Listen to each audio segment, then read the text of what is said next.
Oui, Père, nous venons à toi ce matin. Merci pour cette grâce, Seigneur, que tu nous accordes de pouvoir nous réunir devant ta face, Seigneur. Et ce matin, nous voulons encore élever ton nom, Seigneur. Nous voulons encore, Seigneur, que toi, tu nous parles, que tu nous enseignes, que tu nous exhortes, que tu nous encourages. Seigneur, que tu nous reprends, que tu nous corriges. Seigneur, que tu nous instruises dans tes voies, Seigneur, ce matin encore. Et vraiment, bénis ton assemblée, bénis ton peuple, Seigneur, bénis tes enfants, au nom de Jésus-Christ. Amen. Alors, ce matin, je voulais parler d'un thème, mais finalement, c'est pas du tout de ça que je vais parler. En dernier recours, je sens que le Seigneur, il veut pas que je parle de ça, mais que je parle de tout à fait un autre thème. Et je vais parler du péché. Le péché. Le péché qui fait des ravages dans nos vies, le péché qui fait des ravages dans les familles, le péché qui fait des ravages dans la société, le péché qui fait des ravages dans l'Église, le péché qui fait des ravages dans nos vies personnelles, bien sûr, le péché qui fait des ravages dans l'humanité entière, dans le monde entier. Le péché est partout, et depuis le commencement. Il est là depuis le jardin d'Adam et Ève, le jardin d'Éden, depuis Adam et Ève. Le péché est présent. Et le péché a fait beaucoup de dégâts, et beaucoup de destruction et de mort, beaucoup de souffrances, des relations détruites, des relations de couple détruites, des familles détruites, le péché, la méchanceté, bien sûr, le péché. Et je vais parler de ça parce qu'on n'est jamais trop conscient de ce que le péché peut faire comme dégâts dans nos vies, mais aussi dans la vie des autres. Hein? Et peut être vraiment parfois très grave, qui va jusqu'à la mort. Hein? Certains meurent dans leur péché sans être repentis. Et où iront-ils sans Jésus-Christ, mes amis? C'est quand même grave. Nous devons en parler. Nous devons en parler. On ne parle pas suffisamment du péché. Bien sûr, on parle toujours de l'amour de Jésus-Christ. Oui, heureusement. Oui, on va dire que c'est grâce à Jésus qui est venu pour nous délivrer de nos péchés. Jésus qui est venu pour nous sauver justement de nos péchés. C'est Jésus qui a triomphé du péché, qui n'a pas péché, qui est venu sur la terre et qui a marché parmi les hommes plein de grâce et de vérité. Et il a marché et il a commis aucun péché. Mais les hommes l'ont rejeté, la plupart, l'ont rejeté justement parce qu'il est la lumière du monde. Et justement, il marchait plein de grâce et de vérité sur la terre. Et les hommes, ils ont préféré les ténèbres à la lumière. Et ils ont rejeté le Fils de Dieu. Ils ont rejeté Jésus-Christ. Ils ont rejeté parce que pourquoi? Parce que lorsqu'il venait dans sa présence, il allait mettre en lumière leur état de péché, leurs mauvaises actions, leur méchanceté, leur désobéissance, leur rébellion. Et c'est pour ça que certains, ils ont fui. Ils ont fui Jésus-Christ. Et d'autres, ils ont voulu le détruire, comme les pharisiens qui ne voulaient pas reconnaître qu'ils étaient des pécheurs. Les pharisiens, les prêtres, les grands, parfois de ce monde, les prêtres, les sacrificateurs, ceux qui se croyaient justes, ceux qui croyaient appliquer la loi, les religieux, qui étaient là pour dire, pour montrer du doigt les autres, mais qui eux-mêmes ne voyaient pas leurs propres péchés et qui voyaient pas qu'ils étaient là aussi en rébellion contre Dieu. Et Jésus est venu aussi pour dénoncer ces œuvres-là et qui a mis en évidence justement leur état de péché et leur perdition. Et c'est pour ça qu'il voulait se débarrasser de lui. Il voulait surtout pas qu'il vive et qu'il continue à proclamer justement cette bonne nouvelle, bien sûr, du salut en Jésus-Christ. Mais eux, ils voulaient pas reconnaître le Jésus-Christ. Eux, ils voulaient être justes par leurs propres œuvres. Hein? Ils voulaient être justes par leurs apparences trompeuses et religieuses, trompeuses, alors qu'à l'intérieur, ils étaient pleins de toutes sortes de mauvaises choses, de toutes sortes d'impuretés, d'impudicité, toutes sortes de mauvaises pensées, toutes sortes de calomnies, de médisances, toutes sortes de mensonges, hein, de trahisons et tout le reste, et vous savez, et toutes sortes d'adultères, mais de convoitises.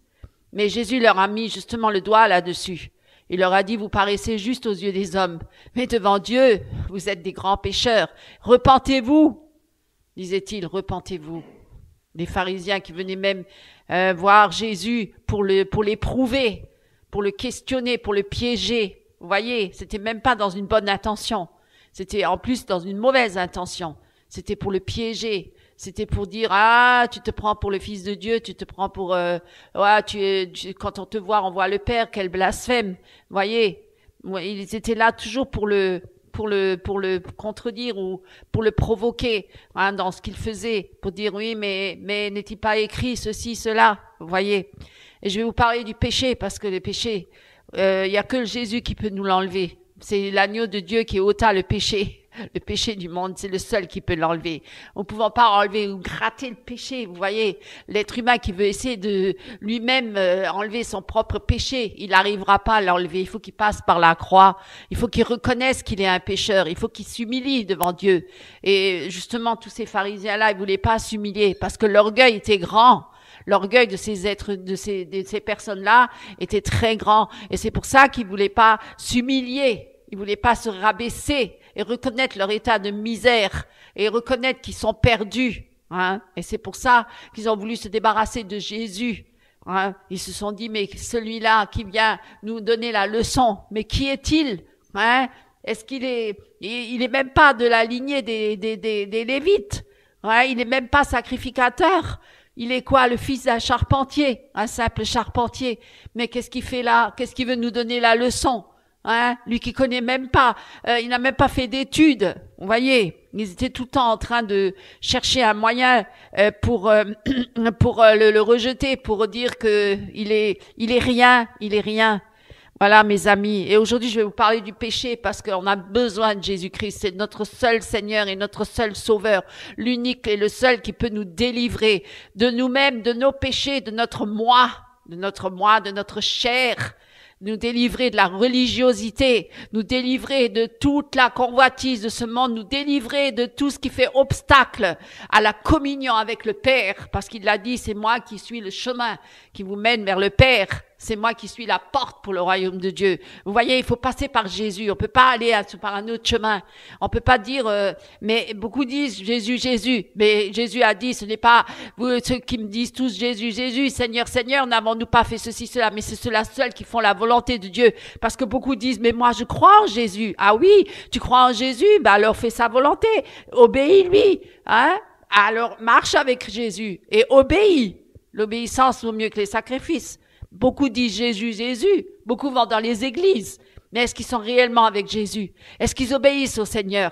Est-ce qu'ils se soumettent au Seigneur? Est-ce qu'ils marchent dans sa volonté?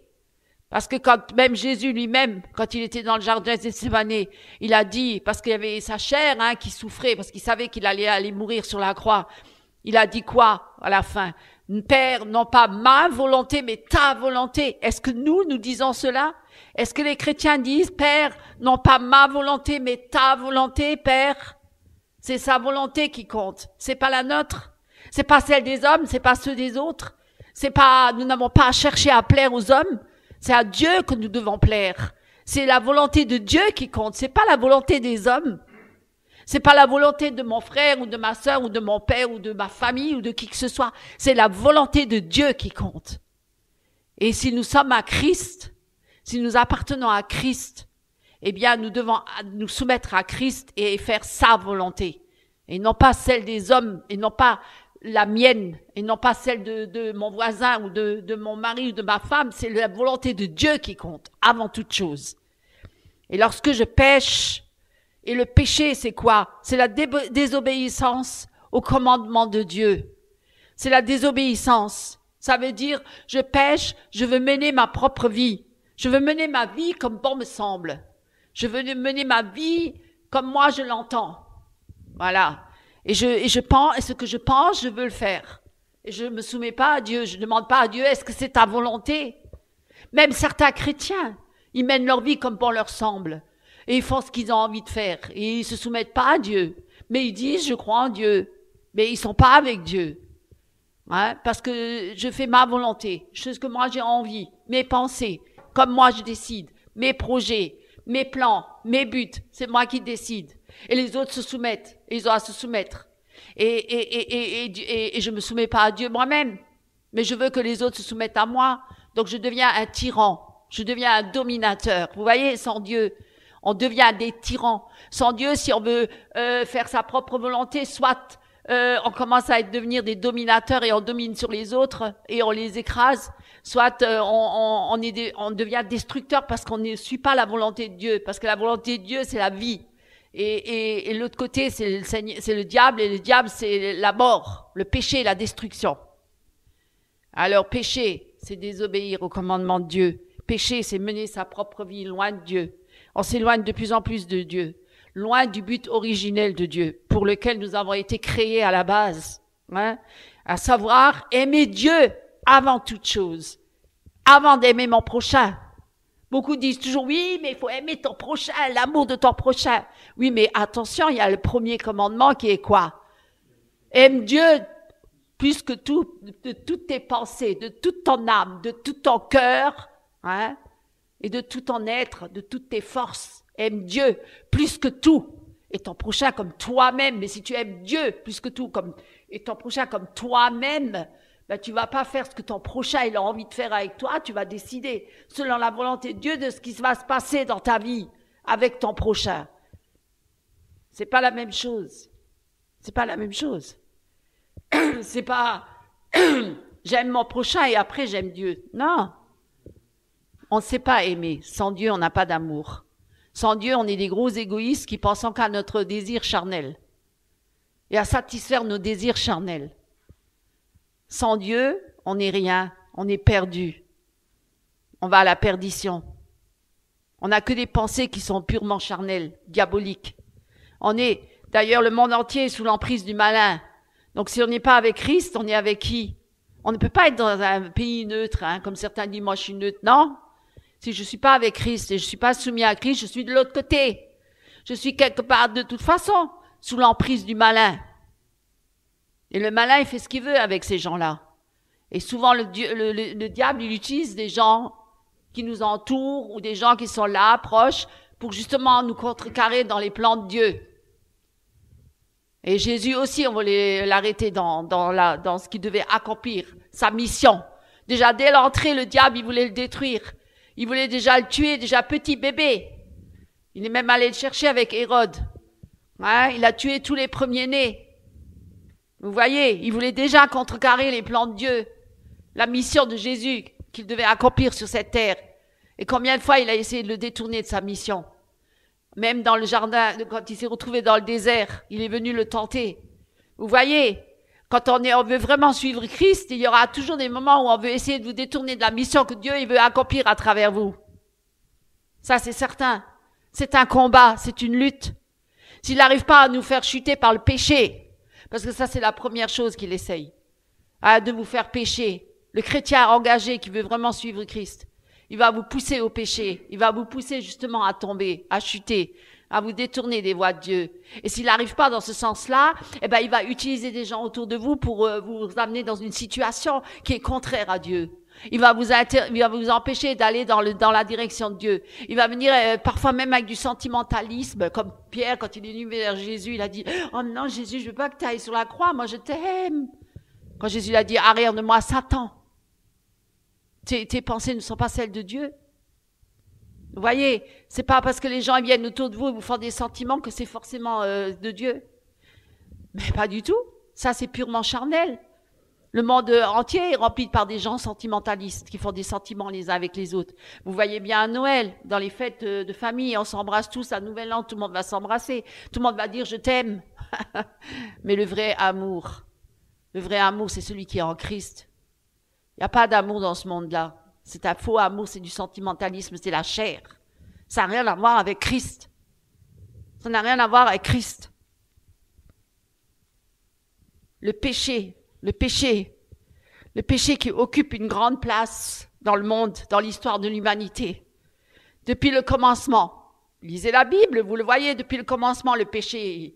Et il a suivi tout au long de l'histoire du peuple de Dieu. Ça a toujours été le péché, la rébellion contre Dieu, etc., etc. Ça a toujours été ça.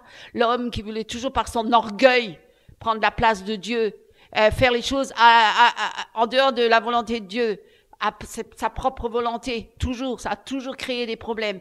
Ça a créé toujours des conflits dans les familles, dans les couples, parmi les enfants même, les jalousies les uns envers les autres. Un Caïn qui a tué son frère Abel par jalousie. Vous voyez, il y a le péché qui fait du mal, le péché qui détruit, est toujours inspiré par le diable, bien sûr, derrière, forcément, évidemment. C'est pourquoi nous avons besoin d'un sauveur tous les jours. Nous avons besoin de veiller, de prier sans cesse. Pourquoi est-ce qu'on doit veiller et prier sans cesse? Parce que sinon c'est la nature charnelle, pécheresse qui revient en surface. Cette nature-là, elle doit être morte, elle doit mourir, elle doit rester sur la croix. Nous devons nous dépouiller de ce vieil homme pécheur. Nous ne devons pas le garder. Nous sommes des nouvelles créatures en Jésus-Christ. Ce vieil homme, il doit être mort. Il doit plus se réveiller. À chaque fois qu'il essaie de se réveiller, je vous dis franchement, donnez-lui une claque. Dites-lui, non, au nom de Jésus-Christ, tu restes là où tu es. Je suis mort. Les choses anciennes sont passées. Toutes choses sont faites nouvelles en Jésus-Christ. Nous vivons en nouveauté de vie. Maintenant, nous ne sommes plus à nous-mêmes. Nous ne sommes plus à Satan. Nous appartenons à Christ.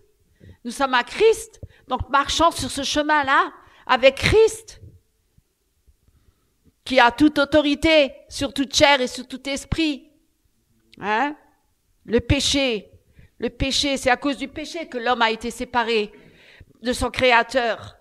C'est à cause du péché que l'homme est tombé sous la domination du diable.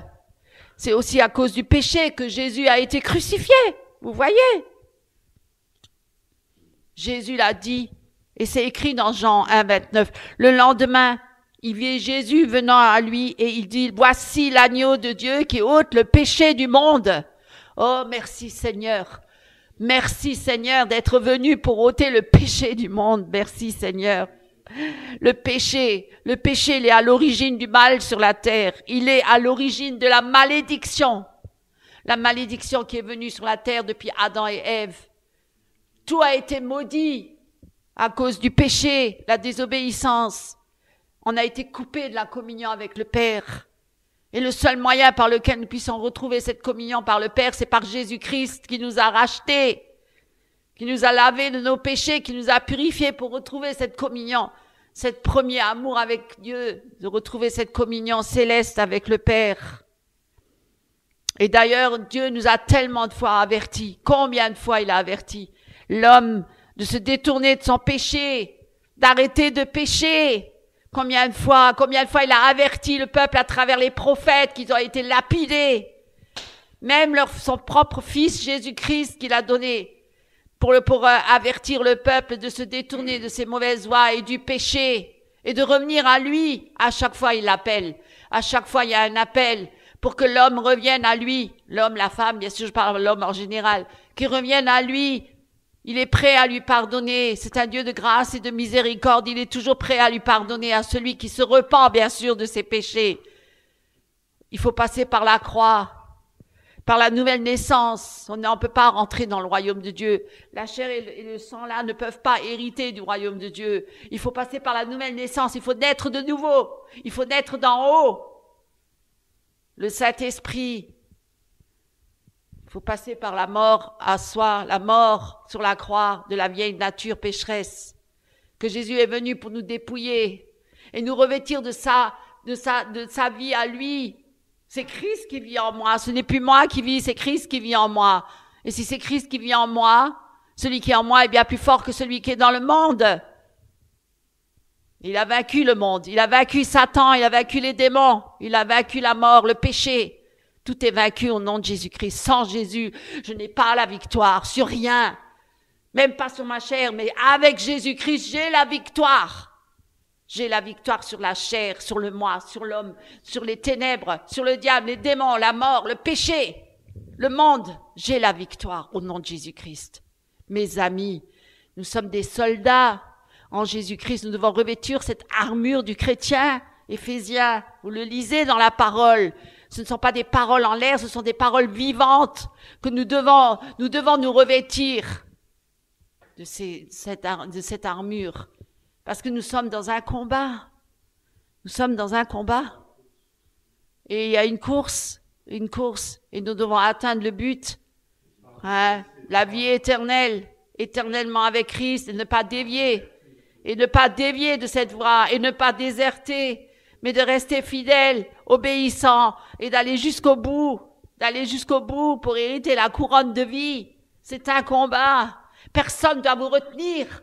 Aucun homme, aucune femme, ni la famille, ni personne. Vous devez continuer. Personne. Ni vos enfants, ni vos parents, ni personne. Voilà, la femme de Lot, elle a regardé en arrière.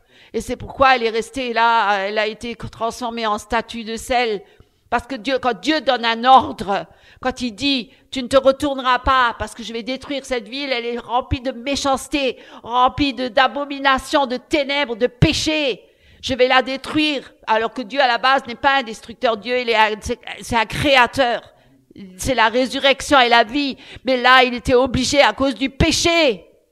Le péché était tellement grand, comme à l'époque de Noé. Et il arrivera un temps où ça va arriver aussi, la fin. Et là, il a dû détruire et il a dit, Lot, tu sors avec ta femme et tes 2 filles. Mais tu ne regardes pas en arrière. Mais la femme de Lot a regardé en arrière, elle s'est changée en statue de sel parce que Dieu les avait avertis. Et quand Dieu nous avertit, nous devons obéir. Nous ne devons pas raisonner. Nous ne devons pas dire, oh, mais non, mais si votre cœur il est encore attaché à certaines choses en arrière ou dans le monde, eh bien, vous êtes perdus. Votre cœur, il doit être attaché à Christ. Nous devons aller de l'avant. Et dans Deutéronome, chapitre 28, verset 15, Dieu première fois, il a averti le peuple de Dieu et lui a dit, pour les commandements de Dieu, mais si tu n'obéis point à la voix de l'Éternel ton Dieu, si tu n'observes pas et ne mets pas en pratique tous ces commandements et toutes ces lois que je te prescris aujourd'hui, voici toutes les malédictions qui viendront sur toi et qui seront ton partage. Vous voyez, lisez la Bible, mes amis. Lisez la Bible. Par la désobéissance, le péché d'un seul homme, Adam, tous ont hérité de la nature du péché. Tous ont hérité. Et on peut le lire dans Romains 5, verset 19, car comme par la désobéissance d'un seul homme, beaucoup ont été rendus pécheurs, de même par l'obéissance d'un seul, beaucoup seront rendus justes. Par Jésus-Christ, Jésus-Christ a obéi au Père. En toute chose, il a accompli la volonté du Père. Il a tout accompli. Il a dit, Télestai, tout est accompli sur la croix. Sur la croix, tout est accompli. Tout est accompli, mes amis. Jésus a accompli l'œuvre. Merci Seigneur, grâce à Jésus, nous pouvons comparaître devant le Père justifié, lavé de nos péchés. La parole de Dieu nous parle de tout ça. Lisez la parole de Dieu, méditez la parole, priez, cherchez la face du Seigneur. Le Seigneur nous a ouvert le chemin pour avoir cette communion, retrouver cette communion avec le Père, notre Père, le vrai Père. La parole de Dieu nous parle de 2 types de péchés. Il y a parfois des péchés qu'on fait sans le faire exprès, par omission. Alors, involontaire, inconscient. Par exemple, Dieu dit dans Matthieu 22, 37, Jésus lui répondit, « Tu aimeras le Seigneur ton Dieu de tout ton cœur, de toute ton âme et de toute ta pensée. » Pourtant, il arrive que ce ne soit pas le cas. On n'aime pas toujours Dieu de toutes nos pensées, de tout. Dans l'Ancienne Alliance, Dieu exigeait que ceux qui avaient commis des péchés involontairement présentent une offrande pour le pardon de leurs péchés. Nombre 15, 25. Le sacrificateur fera l'expiation pour toute l'assemblée des enfants d'Israël et il leur sera pardonné car ils ont péché involontairement et ils ont apporté leur offrande, un sacrifice consumé par le feu en l'honneur de l'Éternel et une victime expiatoire devant l'Éternel à cause du péché qu'ils ont involontairement commis. Voilà. Ils ont fait une offrande et ils ont été pardonnés. Et il y a les péchés volontaires. Ça veut dire que j'engage ma volonté dans ce que je fais. Ça veut dire que je suis conscient que ce que je fais n'est pas juste. Ce sont les péchés qu'un homme commet volontairement, dont il a pleinement conscience. Comme le mensonge, le vol, la fornication, l'impudicité, la pornographie, l'orgueil, les paroles grossières, la médisance, la calomnie, etc., l'alcoolisme, l'impudicité, l'impureté, etc., etc., et toutes les drogues qu'on peut avaler, et les jeux vidéo, etc., et tout ce qu'on convoite dans le monde, etc., l'orgueil de la vie dans cette pensée. Nous allons parler de la violence, la méchanceté, hein, les paroles méchantes. Mais la colère, mon ami, tout à fait. La colère, l'emportement, hein, l'énervement. Bien sûr, tout à fait. Dans cette pensée, nous allons parler de cette seconde catégorie de péchés aujourd'hui, justement de tous ces péchés-là, les péchés volontaires. Et voilà, et que nous allons voir l'incidence que ça crée sur la vie des croyants, sur la vie des croyants. Je vais vous donner 5 raisons pour lesquelles un chrétien ne doit pas pécher. Ouais. Un chrétien, ça veut rien dire en soi. Hein. Celui qui est vraiment engagé avec Christ, qui est né de nouveau, converti, bien sûr. Hein. Parce que normalement, il ne pêche plus. Normalement, on ne doit plus pécher. Mais parfois, on pêche. Mais le Seigneur est là, notre avocat qui plaide notre cause auprès du Père. Mais nous devons reconnaître notre état de péché. Le Saint-Esprit, il est attristé dès qu'on pêche. Et il vient nous montrer notre péché et nous dire là, ça va pas. Repens-toi. Oui, repens-toi. Parce que le péché n'est plus compatible avec notre vie de chrétien. N'est-ce pas? Il y a inimitié entre les ténèbres et la lumière. Il n'y a plus rien en commun. On ne peut pas marcher avec Christ et encore vivre dans le péché. On est tourmenté, on n'arrivera pas à tenir. Soit on se repent, soit on s'endurcit et on retourne dans le monde. Vous voyez? Hein? On ne peut pas être entre les deux. Et de toute façon, le Seigneur a toujours dit, je préfère que tu sois froid ou bouillant. Je vomirai de ma bouche le tiède. Celui qui est tiède, qui ne sait pas ce qu'il veut. Il est un peu par-ci, un peu par-là, un peu là. Hein? Mon cœur se partage, me balance entre les deux. Le monde, Jésus, le péché. Oh, je convoite un peu. Oh, je regarde un peu les femmes. Oui, je regarde leur forme. Mais je fais rien de mal, je fais que de regarder. Certes, beaucoup le disent ça. Beaucoup d'hommes disent ça. Oh, je regarde juste, je consomme. J'ai le droit de regarder, je consomme pas. Moi, j'ai déjà entendu ça. Je regarde le menu, mais je le consomme pas. N'importe quoi, ça. Mais c'est de la foutaise, là, mes amis, mes frères. Je parle des hommes. Les femmes sont pas mieux, les femmes aussi convoitent. Bien sûr, le péché, il est attaché au cœur de l'homme autant que la femme. Hein, c'est les deux, hein, ils sont pécheurs. Il y a pas de problème là-dessus. Mais on peut pas dire qu'il y a un petit péché ou un grand péché. Péché est péché. Péché est péché devant Dieu. Un pécheur n'entre pas dans le royaume de Dieu. Même un petit mensonge, c'est un péché. Eh ben, on est tous perdus. Parce que qui n'a pas menti, même un petit mensonge, eh ben, on est tous perdus. On peut plus rentrer dans le royaume de Dieu. La porte, elle est fermée. Et c'est pour ça, le seul moyen par lequel on peut rentrer dans le royaume de Dieu, c'est par Jésus. C'est lui la porte. Parce que lui n'a commis aucun péché. Il n'a commis aucun péché, mes amis. Merci Seigneur. Grâce à lui, à son obéissance, jusqu'à aller sur la croix pour nous, pour souffrir à notre place, pour mourir à notre place, hein, pour nous sauver. Nous qui méritions la mort. Il a pris sur lui la malédiction de la loi. Il l'a pris sur lui. Il a souffert à notre place.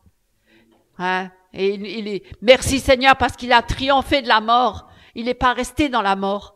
Il est ressuscité parce que la mort ne pouvait pas le retenir captif. Parce que celui qui pêche mourra. Mais comme il n'avait commis aucun péché, la mort ne pouvait pas le retenir. La mort ne pouvait pas le retenir, ni le diable, ni rien. Donc il a triomphé de la mort. Il est ressuscité d'entre les morts. Il est vivant encore aujourd'hui. Merci Seigneur. Il est assis à la droite du Père.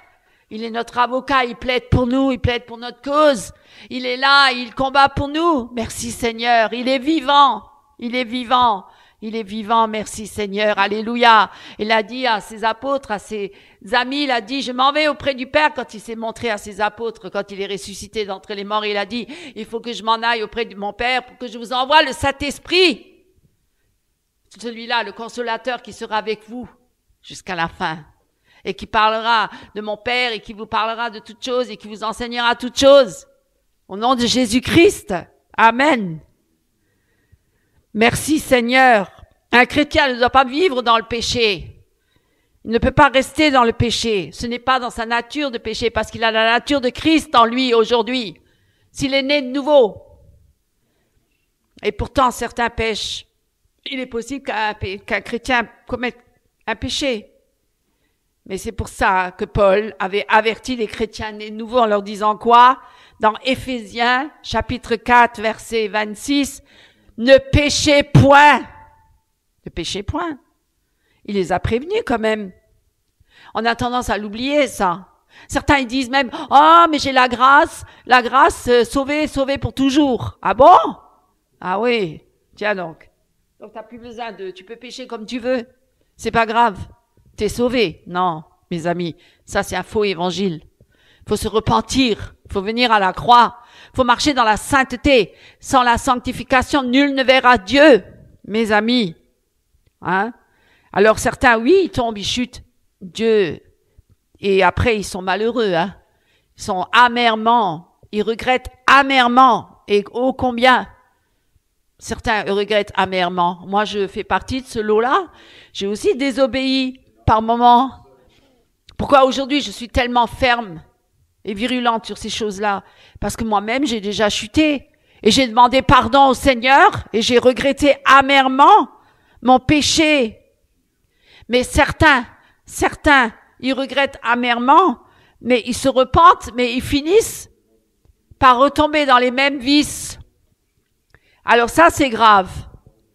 S'ils regrettent amèrement et ils se repentent de leur péché, mais qu'ils retombent dans les mêmes vices, là, c'est grave. Certains, ils se repentent, mais ils retombent à chaque fois. À chaque fois, ils retombent dans les mêmes vices. À chaque fois. Et ça, c'est pas normal. Ça, c'est pas normal. Hein? C'est une réalité. Ça arrive. C'est ce que la Bible appelle quoi? Des chrétiens charnels. Ce sont pas des chrétiens spirituels. Ils marchent pas par le Saint-Esprit, ils marchent par la chair. Et ceux-là, ils sont dangereux. Parce qu'ils sont au milieu de nous. Ils sont parmi nous. Ils sont dans les églises, dans les assemblées. Avec les chrétiens qui marchent par le Saint-Esprit, il y a les chrétiens qui sont charnels, qui marchent par la chair et pas par l'esprit. Et c'est ceux-là qui chutent à chaque fois. C'est ceux-là qui retombent toujours dans leurs mêmes vices et leurs mêmes péchés. Hein, qui sont toujours dominés par la convoitise, les convoitises de la chair. Et oui, en général, ces chrétiens-là, hein, ils vivent dans un péché, hein, volontairement. Ils le veulent, ils aiment ce péché. Ils veulent pas s'en débarrasser. Ils veulent pas être délivrés de ce péché. Certains, ils aiment ce péché. Et d'autres, ils disent, ah, mais de toute façon, Dieu est grâce. Il me pardonne toujours. Je me repentirai demain, aujourd'hui, demain, on verra, mais je me repentirai. Je connais des gens comme ça. Ils jouent à ce jeu-là. Ils jouent avec Dieu. Ils jouent avec ça. Mais Dieu, un jour, il va trancher. Alors, vous voyez, mais ce sont des enfants. Ce sont des bébés spirituels. Ce ne sont pas des adultes en Christ. Parce qu'un adulte en Christ, il est dans l'obéissance avec Christ. Il marche avec Christ. Mais ça, ce sont des bébés. Ce sont des enfants. Ils sont infantiles. Ils n'ont pas de joie. Ils sont pas heureux. De toute façon. Et ils sont toujours un boulet aux pieds des autres chrétiens. Parce qu'ils ont toujours un fardeau. Ils sont un fardeau parce qu'ils sont tout le temps en train de se plaindre et tout le temps de murmurer. Puis tout le temps, ils sont là en train de dire, ouais, mais j'arrive pas à prier pour moi. Priez pour moi. Constamment, il faut tout le temps prier pour eux. À chaque fois, ils reviennent. Ils sont imposés les mains constamment par les pasteurs, constamment. Et à chaque fois, ils retombent. À chaque fois, ils reviennent. À chaque fois, il faut leur repasser. Et c'est pas normal. C'est parce qu'ils combattent pas, ils résistent pas. Et ils font pas d'efforts, ils sont mal affermis dans la parole, ils lisent pas la parole, ils prient pas, ils ne veillent pas, ils passent plus de temps à regarder la télé, hein, ou bien de regarder Internet, ou de jouer dehors des jeux, ou de sortir, ou d'aller dans les bars, les cabarets, les cafés, j'en sais rien. Ils vivent, ils ont une vie mondaine, hein. Et ils oublient ils oublient comment ils ont été rachetés par Jésus-Christ, hein, ils oublient comment ils ont été dans les ténèbres, dans le péché, dans la misère et tout, ils ont oublié leurs premières conditions à l'époque quand ils étaient complètement misérables et que Dieu est venu les chercher dans leurs ténèbres et qu'il les a sauvés et rachetés. Ils oublient ce moment-là, ils oublient. Et ils sont pas renouvelés dans leurs pensées, ils ne combattent pas, de toute façon ce sont pas des soldats en Christ. Ils connaissent pas les combats spirituels. Ils en parlent jamais d'ailleurs. Hein, ils connaissent même pas, ils veulent même pas entendre parler du diable. Satan, ils veulent pas en entendre parler. Ils veulent même pas, faut pas trop évoquer Satan. Hein. Oh, non, mais on glorifie pas Satan. Dans toute la Bible, on parle de Satan. Moi, je suis désolée. Même Jésus en a parlé. On peut pas nier ce fait et on peut pas se fermer les yeux et se mettre des œillères. Le diable existe. Il est là. C'est notre adversaire. C'est écrit dans la parole. Il faut le combattre. On a la victoire au nom de Jésus-Christ. C'est Jésus qui a combattu pour nous. Oui, ce sont des religieux. Et donc, ce sont des gens qui se laissent polluer par le monde. Ils ont toujours les pensées occupées par le monde. Et voilà, et ils glorifient pas le Seigneur, hein, malgré qu'ils disent qu'ils sont croyants. Mais si un chrétien grandit dans la connaissance de Dieu et dans la crainte, parce que eux, ils n'ont pas la crainte de Dieu. Ils n'ont pas la crainte de Dieu, parce que celui qui a la crainte de Dieu, il le fera pas. Le respect de Dieu, la crainte, la sainte crainte, il s'attachera fermement à sa parole, à la parole de Dieu. Et il aura une vie correcte et une consécration. Il sera consacré à Christ, engagé, même si on se moque de lui, même si on le rejette, même si on le méprise, même si on l'attaque, même si on lui dit toutes sortes de méchancetés, de médisance, de calomnie. Lui, il reste attaché fermement à Christ. Mes amis, c'est ça le plus important. Et c'est le meilleur chemin. C'est le chemin par excellence. Il sera jamais seul. Il sera toujours avec Christ. Christ est avec lui. Vous voyez? Sur ce chemin-là, on n'est pas tout seul. On est avec Christ. Même si ce chemin-là, il est difficile. Il est étroit. Étroit est le chemin qui mène au royaume de Dieu. Mais la victoire est au bout. Et la vie éternelle, la récompense, c'est d'être éternellement avec Christ. Éternellement dans le royaume de Dieu, la nouvelle Jérusalem, des nouveaux cieux, une nouvelle terre. Le Seigneur a tellement de merveilleuses choses à nous donner, des promesses. Et celui-là, on pourra difficilement le pousser au péché. Hein. On aura du mal. Hein. Et lui, il n'a pas envie de commettre des péchés. Hein. Il est très vigilant, il veille. Hein. Il veille, il prie. Oh Seigneur, préserve-moi, garde-moi. Je ne veux pas chuter. Seigneur, aide-moi, je ne veux pas pécher. Vous voyez? On peut difficilement le détourner de sa foi en Jésus-Christ. Vous avez peut-être des luttes, peut-être qu'il y en a qui ont des luttes aujourd'hui, ou même plusieurs péchés dans votre vie. Eh bien, le Seigneur, et que vous marchez un pied dans la lumière, un pied dans les ténèbres, on ne peut pas marcher à cloche-pied. Aujourd'hui, Dieu est encore le Dieu de la grâce. Dieu est encore le Dieu de la grâce.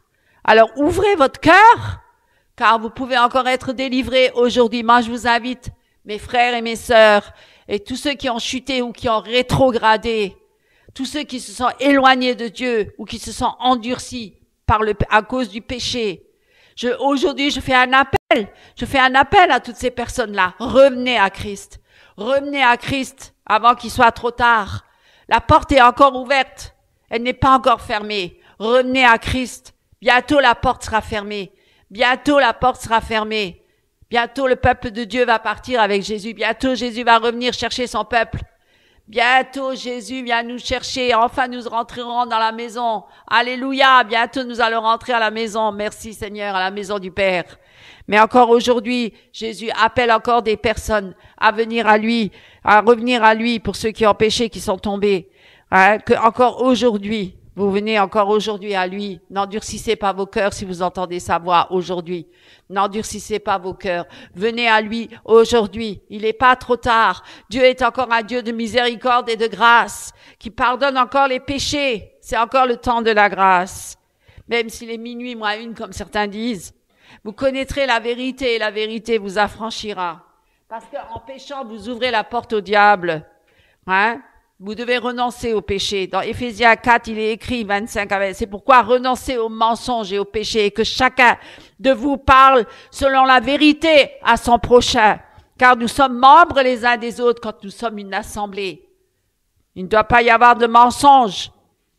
Le corps de Christ, la sanctification au milieu de nous, la soumission et l'obéissance. Et comme il disait mon frère, la colère, oui, c'est un péché. Si vous vous mettez en colère, ne péchez pas. Ne péchez point.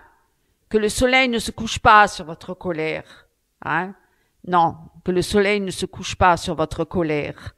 Et ne donnez pas accès au diable, mes amis.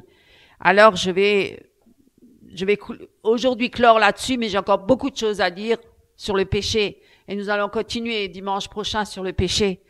Alors, mais je veux dire, l'apôtre Paul dit, ne mentez pas, ne donnez pas accès au diable. Et ce passage nous montre clairement que le péché, la désobéissance à Dieu, donne accès à qui? Au diable. C'est notre ennemi, c'est notre adversaire. Ne lui donnons pas occasion. Laissons la porte fermée. Ne le laissons pas entrer. Certains laissent entrer le diable dans l'église. Certains le laissent entrer dans l'assemblée. Ils l'installent même, ils lui disent même, assieds-toi là. Hein? Et alors, ça commence les ravages dans l'église, dans l'assemblée. Les calomnies, les mensonges, les divisions, les querelles, les jalousies et tout ça. Alors, il commence comme ça, petit à petit. Et après, la convoitise. Et ensuite, l'orgueil. Et ensuite, l'adultère. Tiens, je convoite la femme de mon prochain dans l'église, etc., etc. Vous voyez? C'est comme ça. Et l'argent, l'amour de l'argent. Et les hérésies, les fausses doctrines. Il vient avec toutes sortes de stratagèmes, toutes sortes de ruses. Il est très rusé, très rusé. Un jour, on parlera de Satan, des ruses de Satan. Il faut qu'on en parle. Parce que les péchés, c'est se soumettre au diable, et obéir au diable. Et on devient des enfants de colère, des enfants de rébellion, des enfants de ténèbres, des enfants du diable. Vous voyez? Alors, il y a les enfants de Dieu et il y a les enfants du diable. Eux, ils servent le diable, les serviteurs de Satan. Tous les sorciers, là, les Illuminati, là, tous les francs-maçons, tous ceux qui servent le diable, les serviteurs du diable qui sont là pour amener la foule à se détourner de Dieu, pour amener la multitude à se détourner des voies de Dieu, pour les amener dans les voies du diable, pour les détruire, pour les amener dans la mort éternelle, tourmentés éternellement en enfer. Voilà, ils se servent de la vérité de la parole pour le déformer, pour déformer, ramener des hérésies subtilement, insuffler des fausses doctrines, les ruses, pour séduire, la séduction spirituelle. Elle est grande la séduction spirituelle. C'est pour ça que nous devons être vigilants et nous devons veiller et prier sans cesse et ne pas pécher, ne pas ouvrir la porte au diable, justement pour être des soldats en Christ et être bien armés, pour bien discerner quelle est la volonté de Dieu et discerner et éprouver les esprits s'ils sont de Dieu ou pas de Dieu. Au nom de Jésus-Christ, voilà, je vais vous laisser là-dessus. Mes amis, soyez fortifiés. Que Dieu vous bénisse. Amen. Bonjour mes frères et sœurs en Christ. Ce matin, prenons ensemble à nouveau dans la parole de Dieu. Le titre s'intitule « La vie pleinement reçue en Christ » dans le livre aux Colossiens, chapitre 2, versets 6 à 19. « Ainsi, puisque vous avez reçu Jésus-Christ comme Seigneur, vivez à lui, soyez enracinés en lui et construisez toute votre vie sur lui. Soyez toujours plus fermes dans la foi, conformément à l'enseignement que vous avez reçu, et soyez pleins de reconnaissance. Prenez garde que personne ne fasse de vous sa proie par une philosophie aux arguments vides de sens. Elles se fondent sur les traditions humaines et sur les forces qui gouvernent ce monde, et non sur le Christ. Car tout ce qui est en Dieu a pris corps dans le Christ et habite pleinement en lui. Et c'est par lui que vous avez tout reçu pleinement. Il est le chef de toute autorité et de tout pouvoir dans l'union avec lui. Vous avez été circoncis, non pas de la circoncision faite par des mains humaines, mais de la circoncision qui vient du Christ et qui nous délivre de notre être pécheur. En effet, quand vous avez été baptisés, vous avez été mis au tombeau avec le Christ, et vous êtes aussi ressuscités avec lui, parce que vous avez cru en la puissance de Dieu, qu'il a ressuscité d'entre les morts. Autrefois, vous étiez comme morts à cause de vos fautes, vous étiez des incirconcis, des païens. Mais maintenant, Dieu vous a fait revivre avec le Christ. Il nous a pardonné toutes nos fautes. Il a annulé le document qui nous accusait et qui nous était contraire par ses dispositions légales. Il a supprimé ce document. Il a cloué sur la croix. C'est ainsi que Dieu a désarmé les autorités et les pouvoirs spirituels. il les a donnés publiquement en spectacle, en les emmenant comme prisonniers dans le cortège triomphal de son Fils. Ainsi, ne laissez personne vous juger à propos de ce que vous mangez ou de ce que vous buvez, ou pour question de fête, de nouvelles lunes ou de jours de sabbat. Tout cela n'est que l'ombre des biens à venir. Mais la réalité, c'est le Christ. Ne vous laissez pas condamner par des gens qui prennent plaisir à des pratiques extérieures, soi-disant humbles et au culte des anges, et qui attachent beaucoup d'importance à leur vision. De tels êtres sont enflés d'un vain orgueil par leur façon toute humaine de penser. Ils ne restent pas attachés au Christ, qui est la tête. C'est pourtant grâce au Christ que le corps entier est nourri et qu'il est bien uni par ses jointures et ses articulations. Ainsi, il grandit comme Dieu le veut. Amen. Soyez richement bénis. Frères et sœurs en Christ, chers amis, chers invités, chers internautes, nous voilà à nouveau réunis pour glorifier notre Seigneur, pour l'adorer.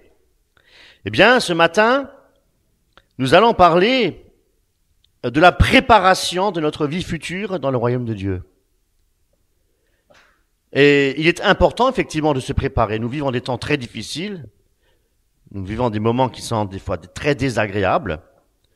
Il y a la persécution, il y a la séduction. Et toutes ces choses-là, effectivement, nous empêchent quelque part de nous épanouir spirituellement. Et puis Satan est toujours là aussi, et la chair est toujours là, pour nous empêcher de lire la parole et pour nous divertir. Voilà. Eh bien, ce matin, le thème de cette prédication, de ce serment, c'est « Sans la sanctification, nul ne verra Dieu ». Alors, c'est une continuité de ce que mon épouse ce matin a exhorté, et aussi, bien entendu, ce que frère Eric nous a lu dans la parole de Dieu. Alors, que le Seigneur vous bénisse. Maintenant, le royaume de Dieu et la nécessité de la sanctification. C'est ce que nous allons voir. Aujourd'hui, je le dis assez souvent de fois, beaucoup d'églises prêchent un évangile de prospérité, un évangile de complaisance. Ils enseignent que Dieu veut que nous soyons riches. Bien sûr, en bonne santé et heureux. Est-ce que c'est faux? Non. C'est ce que Paul nous disait, hein.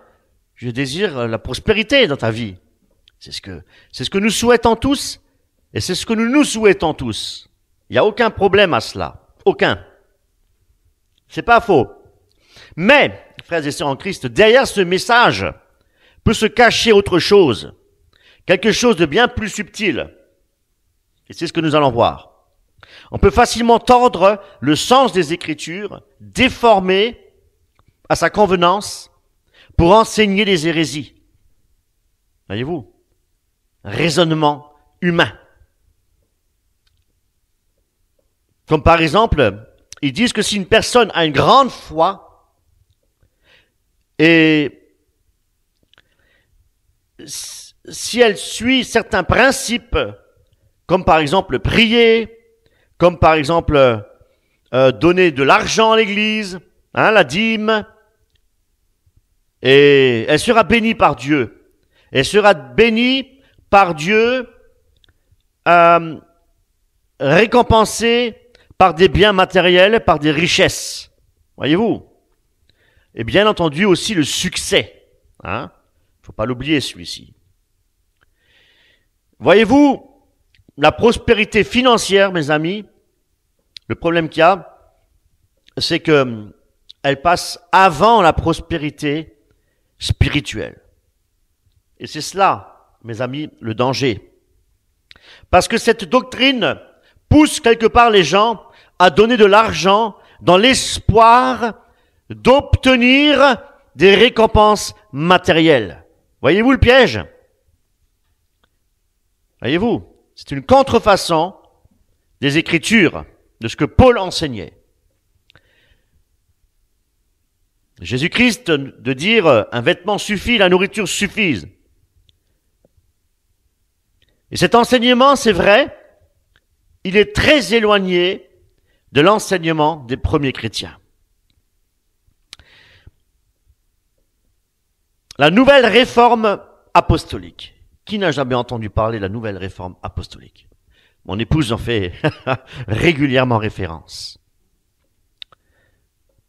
La nouvelle réforme apostolique prêche que les chrétiens doivent être riches et puissants sur cette terre. Et que Dieu veut qu'ils dominent ce monde. Est-ce que c'est scripturaire, ça?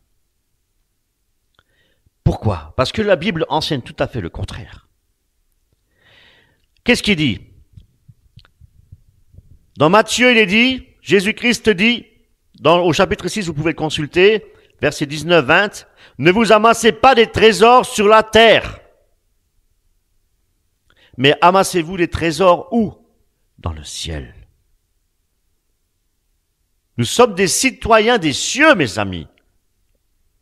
Et sur cette terre, nous sommes des voyageurs, des étrangers. Ceux qui veulent être amis du monde seront ennemis de Dieu. Les premiers chrétiens n'ont pas cherché cette richesse matérielle. Mais au contraire, nous pouvons lire, il y a aussi des écrits qui nous disent qu'ils ont sacrifié leur vie pour être obéissants au Seigneur, pour ne pas pratiquer le péché. Comme disait mon épouse ce matin, oui, il y a des chrétiens, des authentiques chrétiens, au fil des siècles, bon, pas que les premiers chrétiens, encore aujourd'hui, il y a d'authentiques chrétiens dans les pays persécutés qui sacrifient leur vie pour ne pas pécher. Ils sacrifient leur vie parce qu'ils ont une espérance céleste et non pas terrestre. Leur but, c'est de glorifier Dieu. Et glorifier Dieu par leur vie, par leur comportement, par leur pureté, par leur modèle. Ce sont des imitateurs de Christ, mes amis.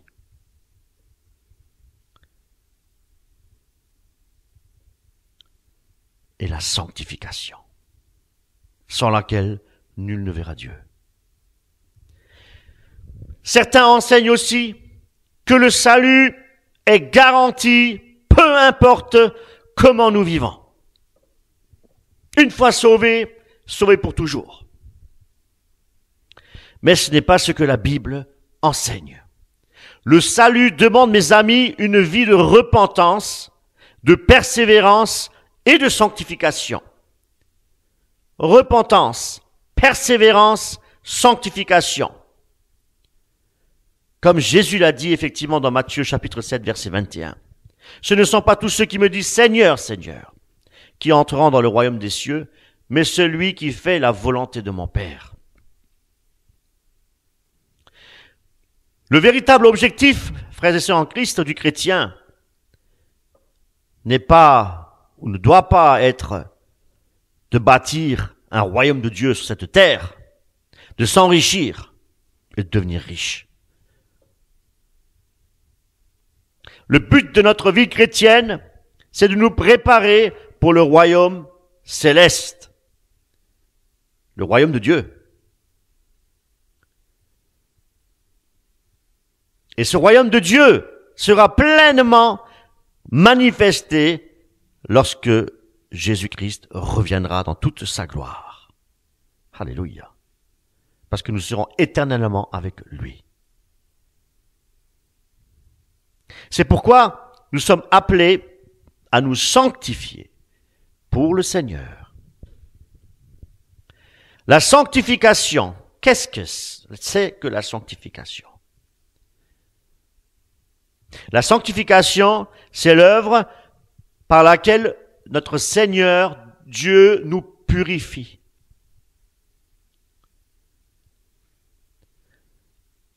Pourquoi? Pourquoi Dieu nous purifie?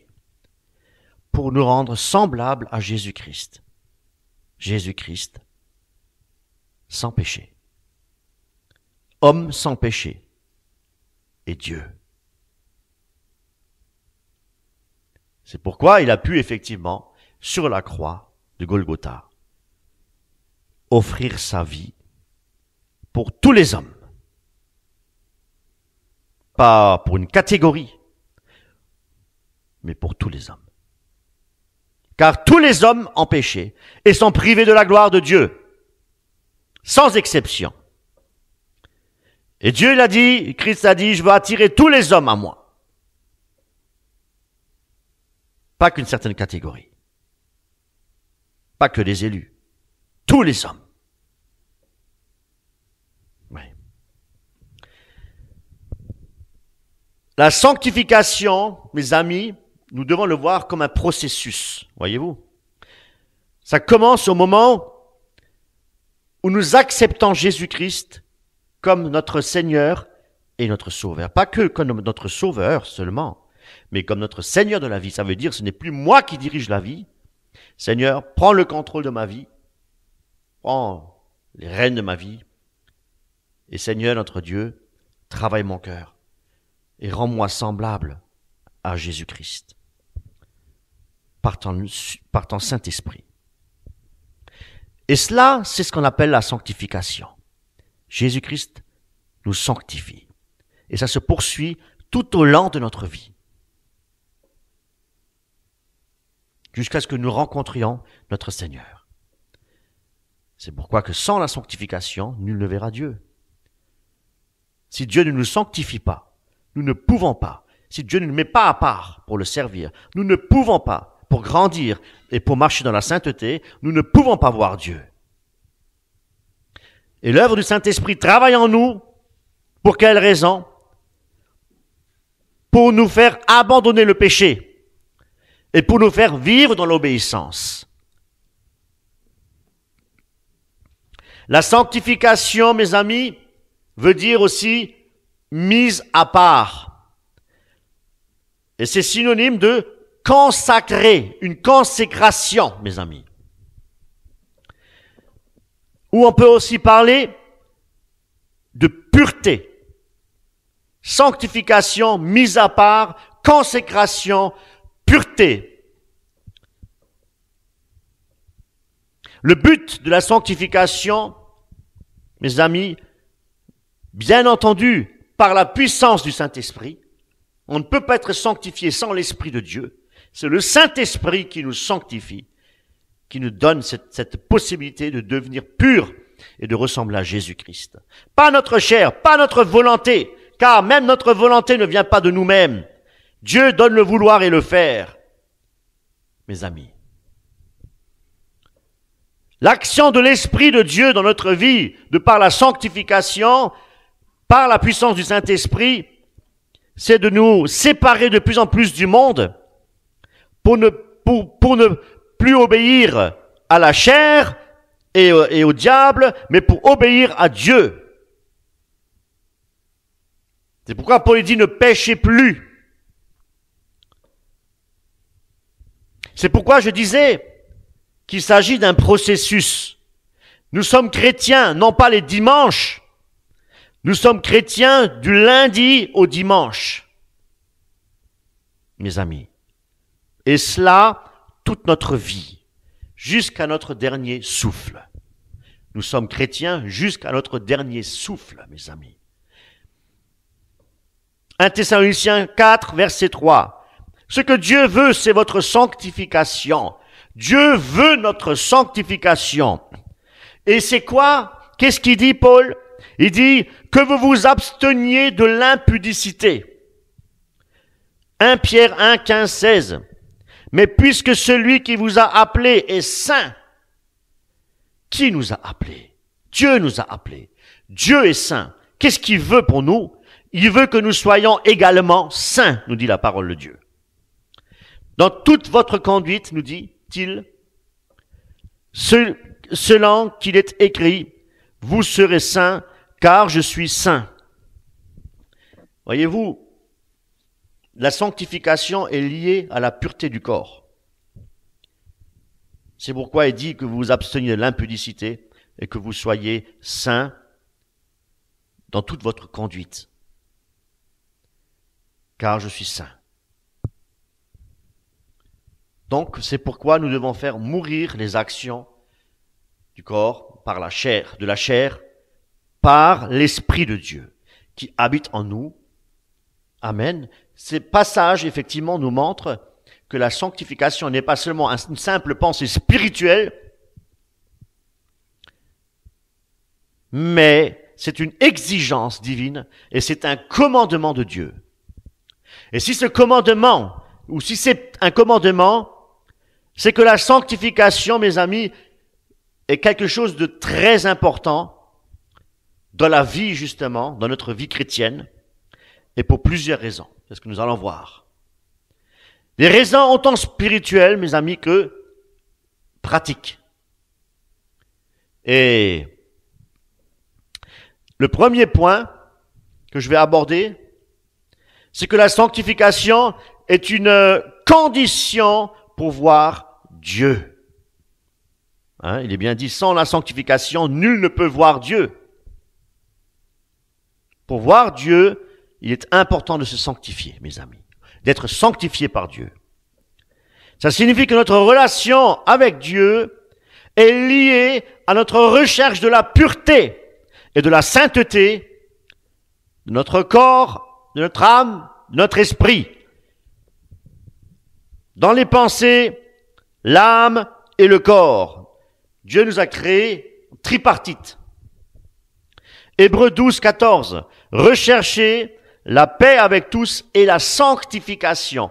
Nous devons la rechercher, comme nous devons rechercher l'amour, et comme nous devons aussi rechercher les dons spirituels au sein de l'assemblée, pour édifier, pour exhorter notre frère, nos sœurs, dans l'assemblée, car nous sommes tous partie intégrante du corps de Christ, mes amis.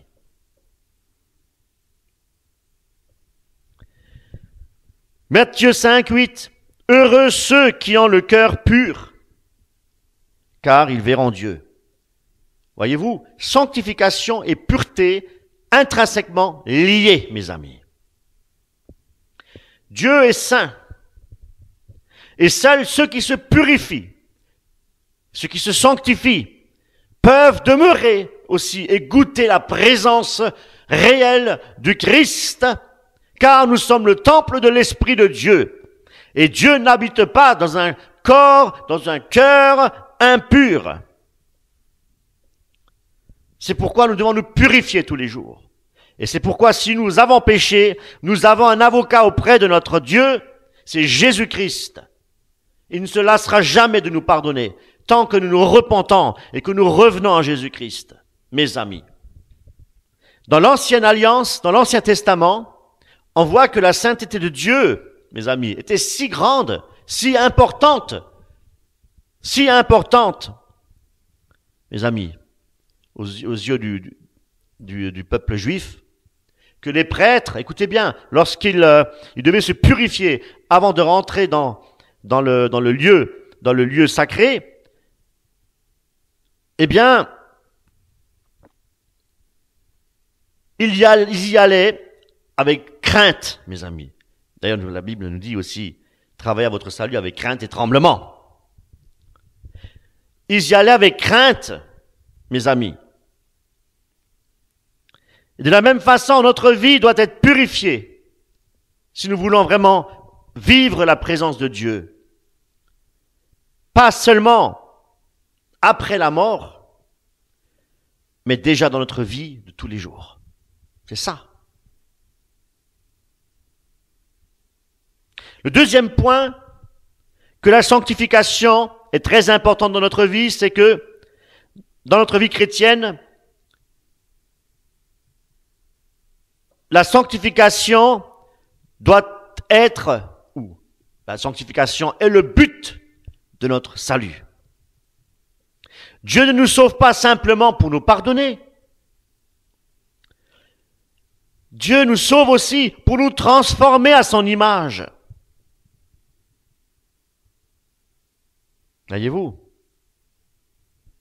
Le salut, ce n'est pas une finalité, et c'est ce salut-là qui ouvre la porte à la vie de sainteté.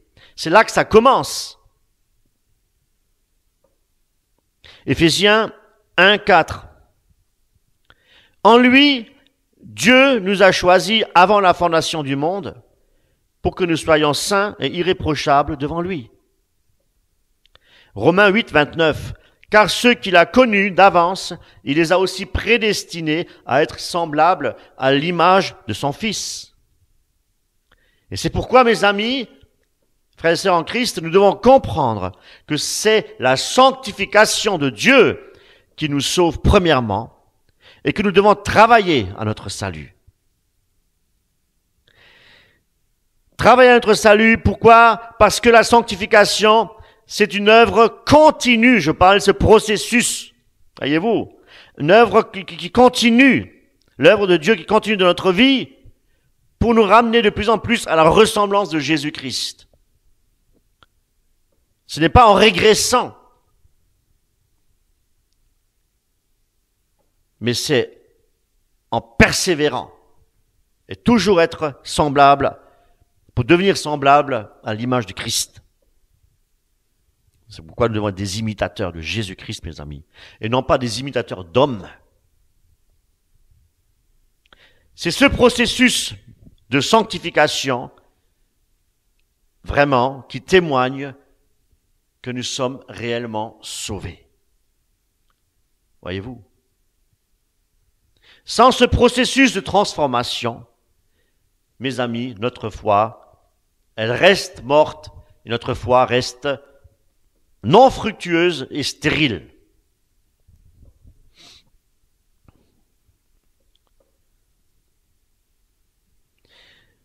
Troisièmement, la sanctification nous sépare du péché. Être sanctifié, signifie se tenir à l'écart du péché, la séparation, sanctifier, séparer des choses du monde avec Dieu. Donc séparer à l'écart du péché, loin du péché et de tout ce qui nous pousse à faire le mal. Cela demande de faire aussi un choix volontaire. Dieu m'a sanctifié, il m'a mis à part, oui, par l'action de l'Esprit de Dieu. Mais j'ai aussi une part à faire, j'ai un choix volontaire de dire non à tout ce qui ne correspond pas à ce que Dieu veut pour nous. Comprenez? 1 Corinthiens 6, 9 à 11. Ne savez-vous pas que les injustes n'hériteront pas du royaume de Dieu? Ne vous y trompez pas, ni les impudiques, ni les idolâtres, ni les adultères n'hériteront le royaume de Dieu. Mais vous avez été lavés, vous avez été sanctifiés, vous avez été justifiés au nom du Seigneur Jésus-Christ et par l'Esprit de notre Dieu. Ce que Dieu veut, mes amis, pour nous, c'est que notre bien. Dieu ne nous pointe pas du doigt. Dieu nous avertit. Dieu nous aime. Et c'est pourquoi il nous corrige, mes amis. Ce sont des avertissements d'amour. Ce ne sont pas des avertissements pour nous condamner, mes amis. Celui qui nous condamne, c'est Satan. C'est lui qui nous pousse à pécher. C'est lui qui nous pousse à agir mal. Voyez-vous? Et après, on se plaint. On vient pleurer à Dieu. On vient pleurer. Et on dit, mais Dieu ne m'aime pas. Dieu ne m'aime pas, je ne sens pas sa présence. Mais c'est normal si nous n'obéissons pas à Dieu. À qui obéissons-nous? Voyez-vous? Si je n'obéis pas à Dieu, j'obéis au diable. Si je suis serviteur de Dieu, c'est parce que j'obéis à Dieu.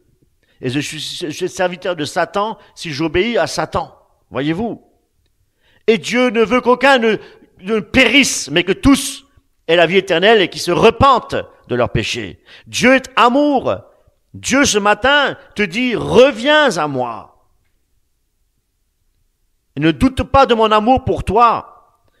La grâce est encore offerte. Il n'est pas trop tard de revenir. Mon bras n'est pas trop court pour te sauver ce matin. Reviens à moi.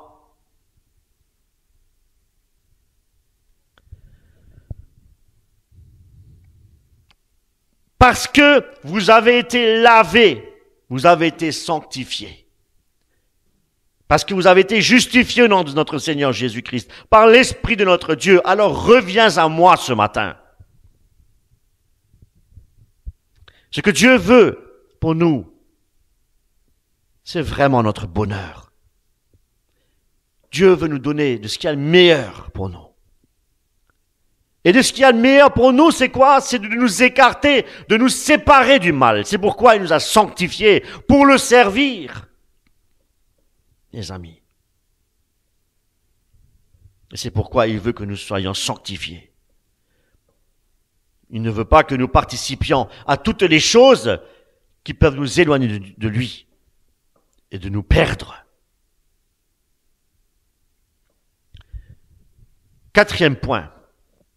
La sanctification est très importante dans notre vie chrétienne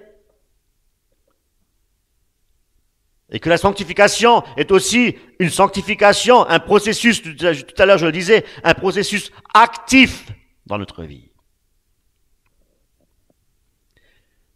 C'est ce que je vous ai dit, la sanctification n'est pas quelque chose, un processus automatique. Dieu nous sanctifie, ok.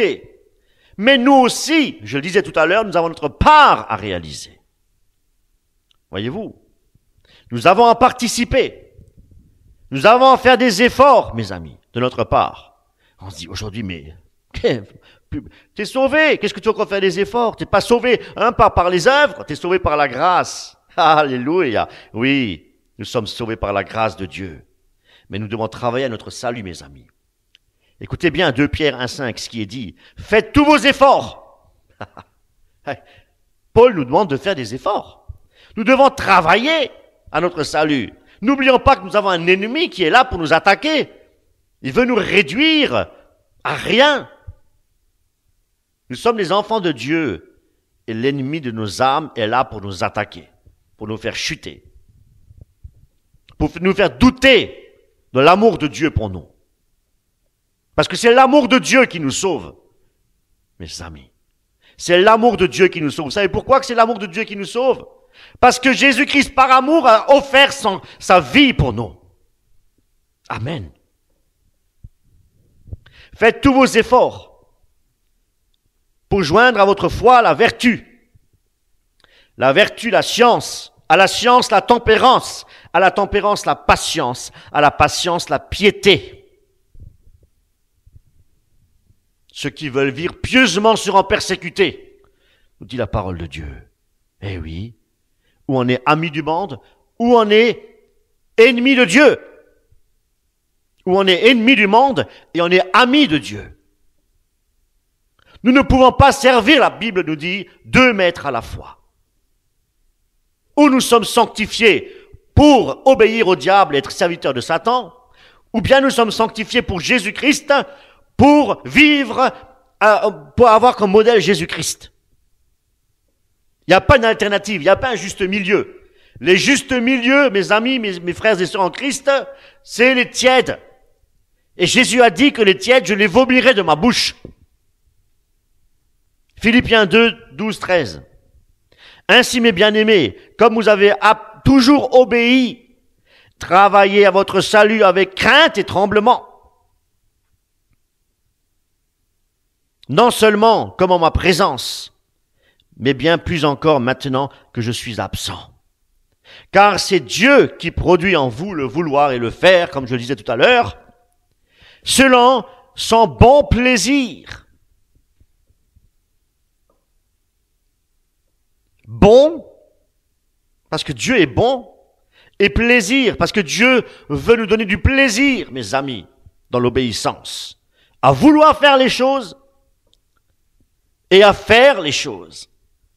Alléluia. Cela montre bien que Dieu travaille en nous et que si Dieu travaille en nous, nous devons aussi faire des choix dans notre vie de tous les jours. On a le droit de dire oui, on a le droit de dire non. Jésus dit, je veux travailler ton cœur. Et si moi je dis non, je veux pécher, Dieu me laisse pécher. Voyez-vous? Mais je deviens obéissant au diable. Et je deviens serviteur du diable. Et c'est pourquoi nous devons résister face à la tentation de la chair. Fuir le péché, nous dit Joseph, qui était tenté par la femme de Potiphar. Il a préféré fuir que de pécher. Voyez-vous, tentation de la chair. Prier. Combien de temps passons-nous dans la prière? Négligeons-nous la prière et la méditation de la parole de Dieu et l'obéissance, vivre dans l'obéissance du Christ. Voyez-vous, tout ça, ce sont des armes puissantes. Et Satan attaque aussi, parce que Satan ne veut pas que nous prions. Satan ne veut pas que nous méditons sa parole. Satan ne veut pas que nous soyons obéissants, mais il veut te faire pécher. Ça, il veut le faire. Et pour pécher, nous devons être insensibles à la prière, insensibles à la méditation de la parole de Dieu. Ce que Dieu veut, ce que Satan veut, c'est que nous vivions comme des païens. Tout ce que Dieu nous a donné, le diable veut le dérober. Parce qu'il est venu pour égorger, pour tuer, et il est venu pour nous faire du mal. Mais le Seigneur nous dit, dans Romains 12, 1-2, je vous exhorte donc, frères, par les compassions de Dieu, à offrir vos corps comme un sacrifice vivant. Comme un sacrifice vivant. Un sacrifice saint, comme un sacrifice saint et agréable à Dieu. Et non pas au diable. Lorsque nous péchons, nous donnons la jouissance au diable.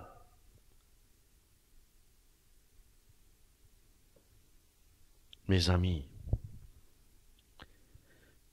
qui sera de vous, pour vous, qui sera de votre part, un culte raisonnable.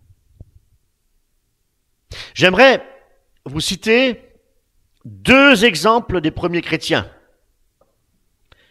Des chrétiens qui avaient démontré aussi par leur vie de foi, que la sanctification, c'est un chemin qui est indispensable pour voir Dieu. Je vais vous parler ce matin, on peut parler de Blandine. Blandine, une chrétienne de Lyon au IIe siècle. Elle a préféré, mes amis, écoutez bien, elle a préféré être livrée au lion plutôt que de renier sa foi ou de se compromettre ou de compromettre sa sanctification. Nous avons un autre exemple, Polycarpe, qui était lui-même disciple de l'apôtre Jean. Il avait refusé d'offrir un sacrifice à l'empereur parce que c'était une adoration idolâtre. Il a dit non. Vous savez ce qui lui a coûté? Le fait d'avoir refusé et de se plier aux exigences de cet empereur pour rester fidèle à la sanctification. C'est pourquoi il a dit que nous devons persévérer jusqu'à la fin pour être sauvés. Et la persévérance est dans la sanctification sur laquelle nul ne verra le Seigneur. Imaginez-vous s'il avait à ce moment-là refusé. Voyez-vous? Et qu'il aurait accepté de se plier devant l'adoration de l'idolâtrie que l'empereur lui a soumis. Imaginez-vous un instant.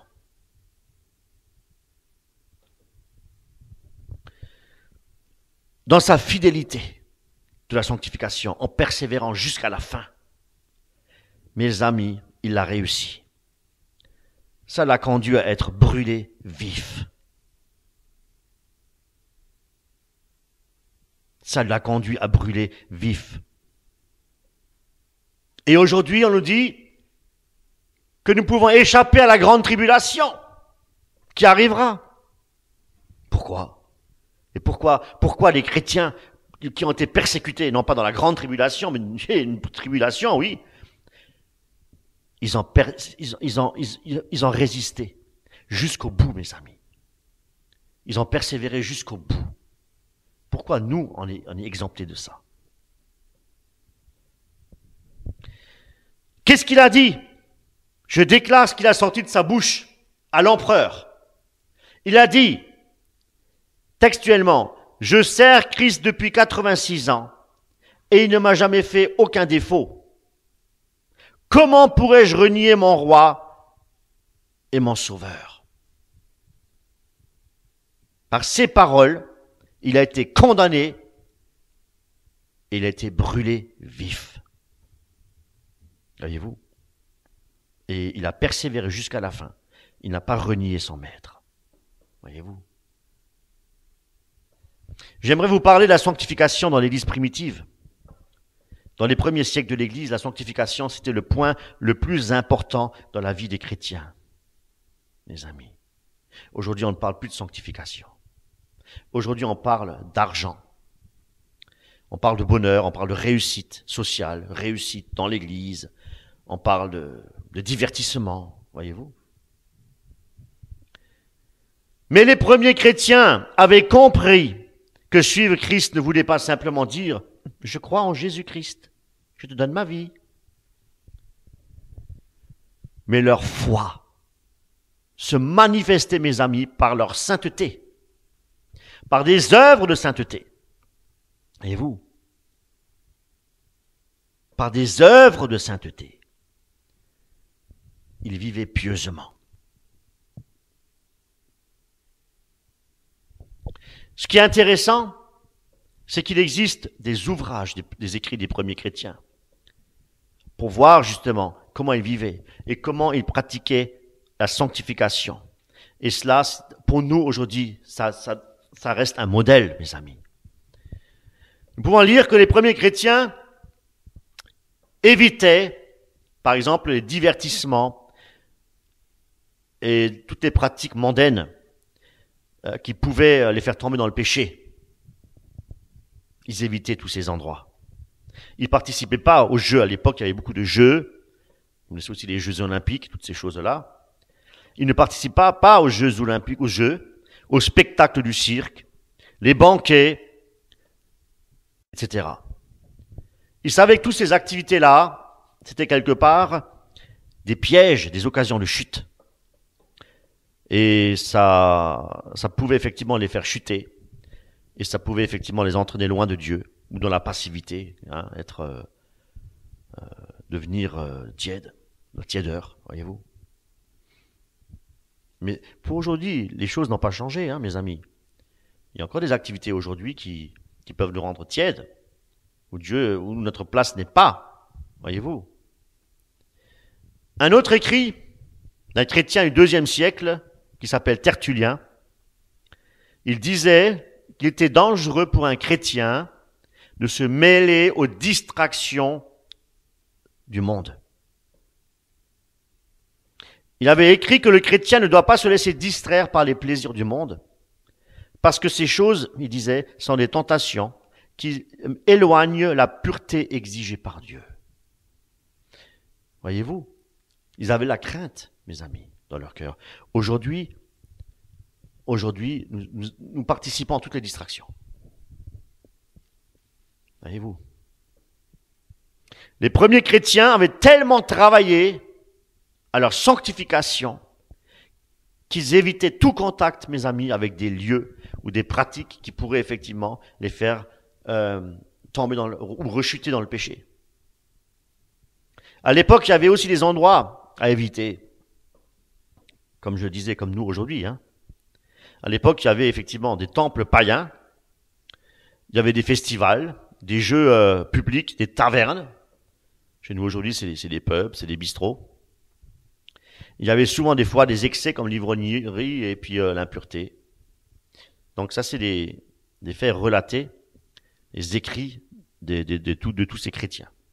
Donc c'est intéressant de les lire, connaître un petit peu leur foi, connaître un petit peu toutes ces persécutions par lesquelles elle devait passer, toutes ces tentations. Pour eux, la pureté spirituelle, mes amis, valait beaucoup plus que d'être reconnu, d'avoir une autorité ou de s'amuser dans le monde pour se divertir.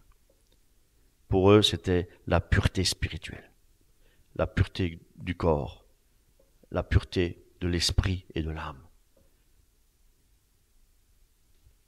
Les premiers chrétiens, eux, avaient compris, mes amis, que pour être un chrétien, la sanctification, elle demandait de vivre une discipline et la fidélité à Dieu. La discipline et la fidélité à Dieu.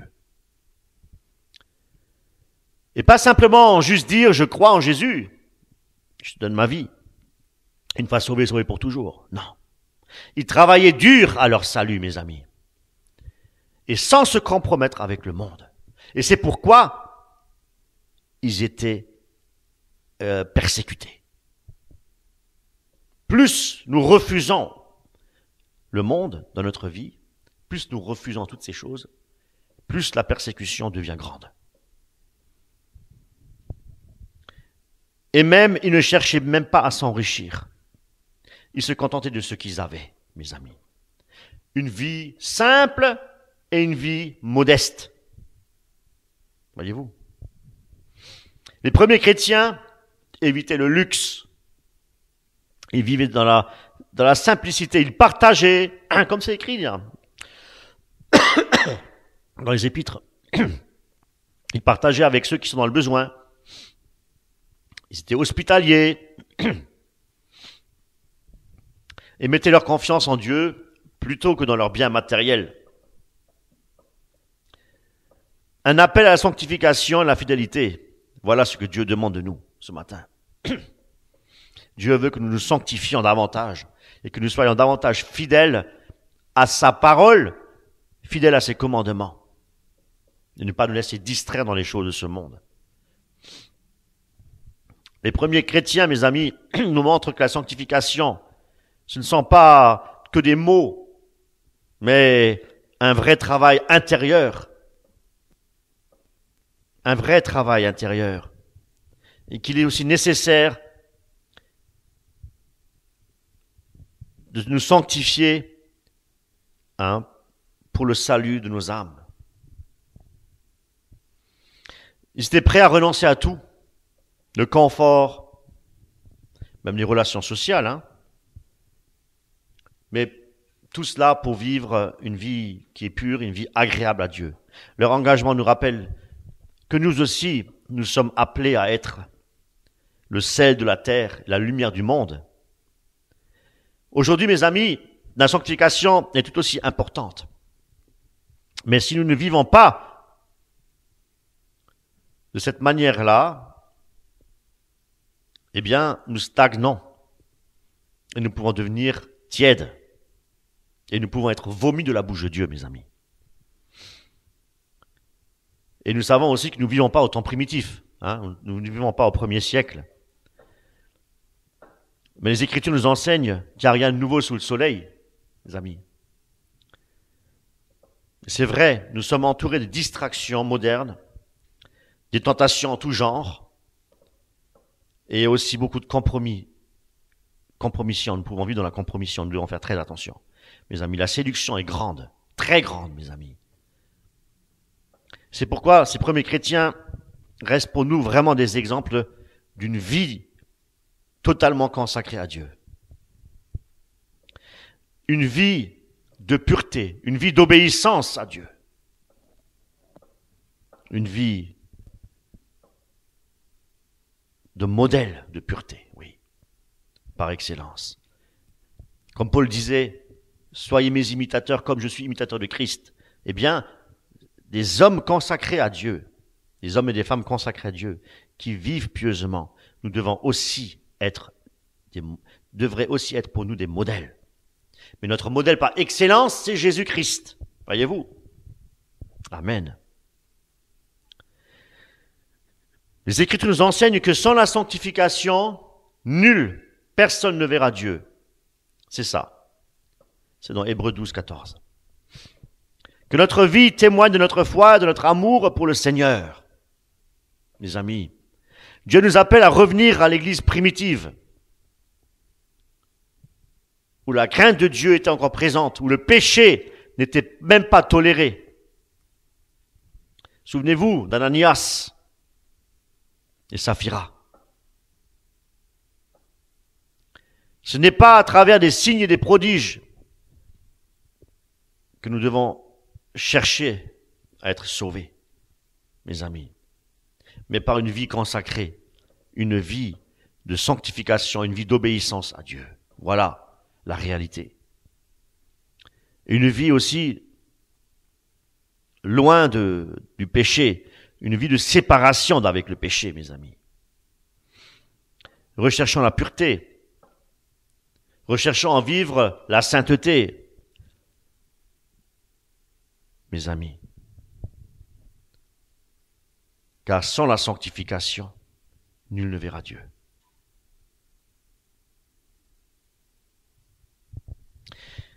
Préparons nos cœurs aussi pour le royaume de Dieu. Préparons notre cœur pour le royaume céleste et vivant selon les principes de Dieu. Nous avons tout. Nous avons les Écritures, nous avons des armes, nous avons la prière, nous avons la méditation, mes amis.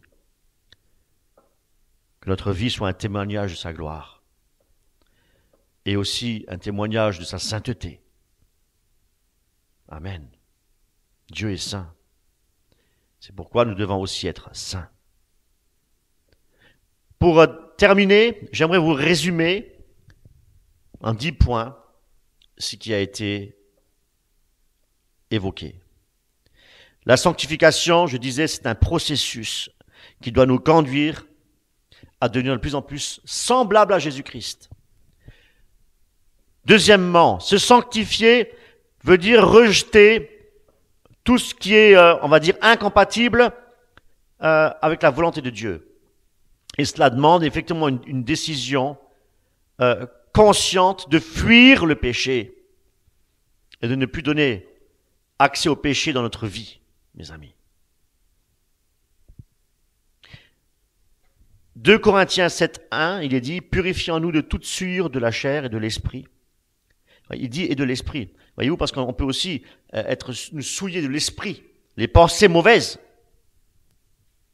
En achevant notre sanctification dans la crainte de Dieu.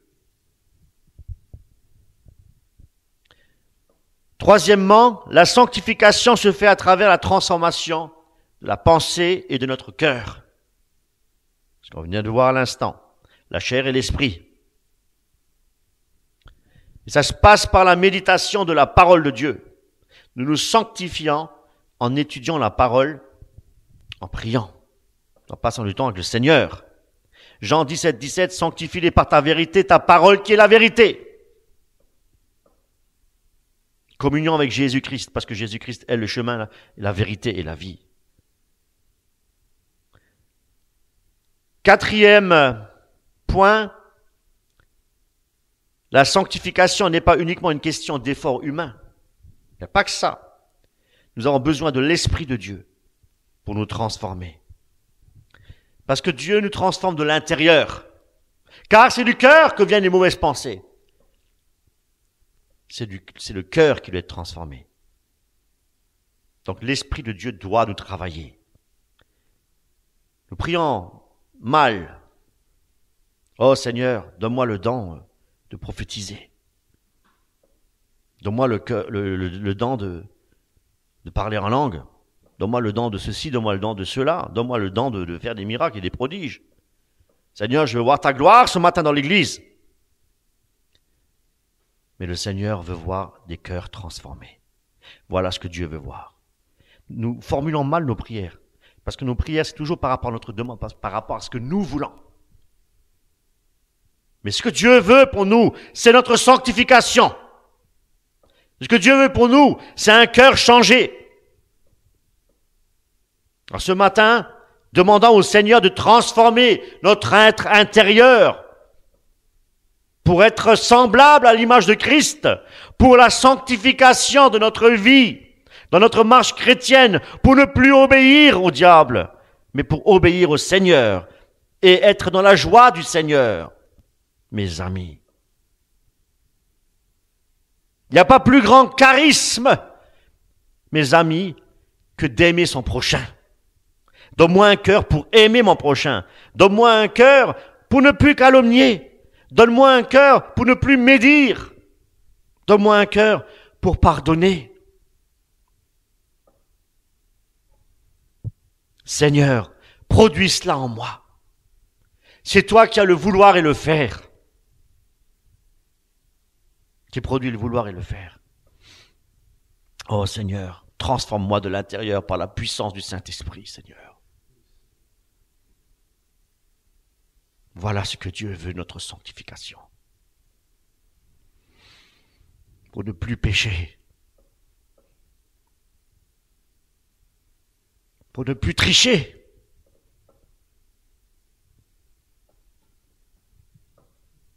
Et pour pouvoir servir le Seigneur.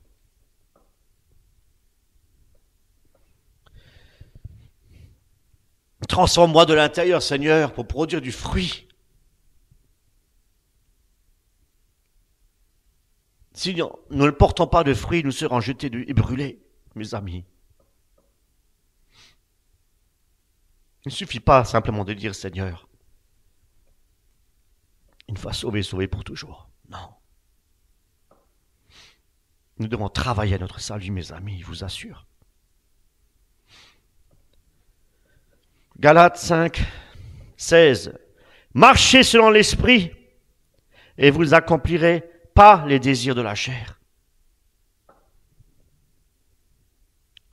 5e point.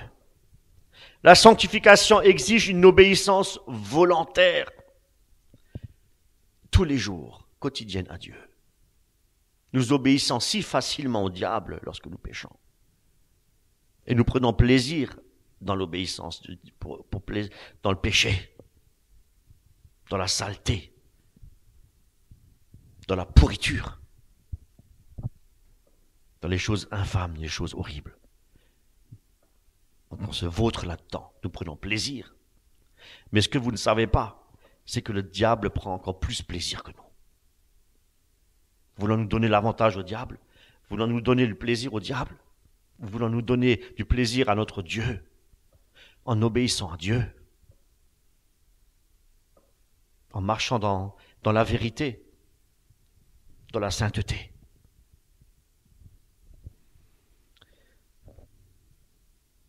Ce n'est pas simplement écouter la parole de Dieu, c'est la mettre en pratique. Jacques 1, 22. Mettez en pratique la parole et ne vous bornez pas à l'écouter en vous trompant vous-même. Ne pas obéir à Dieu, c'est se tromper soi-même. Et si nous nous trompons nous-mêmes, nous trompons Dieu. Parce que nous sommes obéissants, non plus à Dieu, mais à la chair, voire à notre ennemi.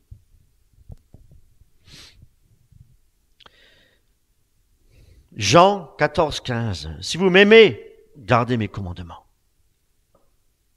Voici le critère. Voyez-vous.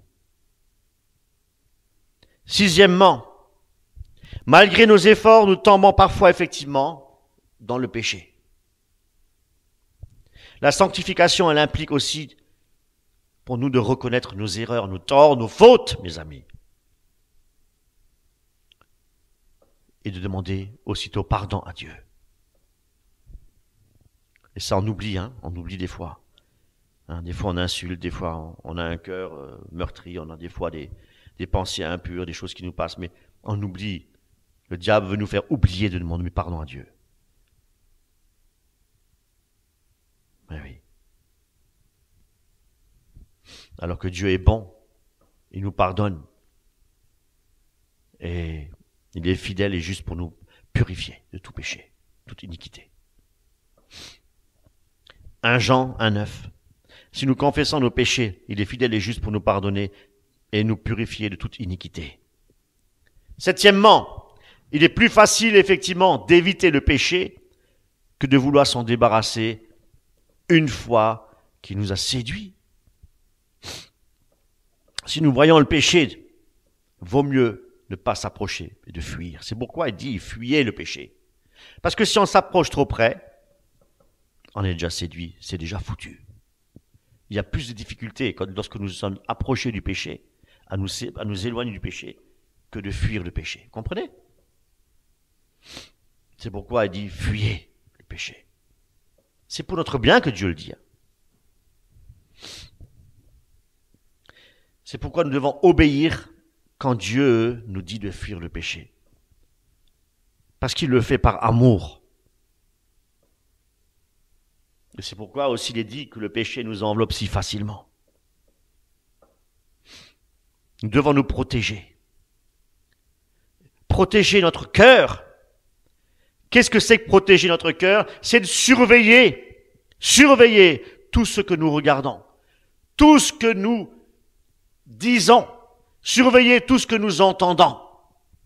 Mes amis, tout ce que nous regardons aussi, tout ce qui peut souiller nos pensées aussi doit être écarté. 1 Corinthiens 10, 13. Aucune tentation ne vous est survenue qui n'était humaine, et Dieu qui est fidèle ne permettra pas que vous soyez tentés au-delà de vos forces. Huitièmement, se sanctifier, c'est vrai, c'est un chemin qui est personnel, les amis, mais nous avons aussi besoin des autres. Et c'est pourquoi, moi j'encourage vraiment les chrétiens à se rassembler en église pour se fortifier, s'édifier, s'exhorter pour le corps du Christ, mes amis. Pour nous encourager, pour nous corriger. Les frères et les sœurs en Christ peuvent prier pour nous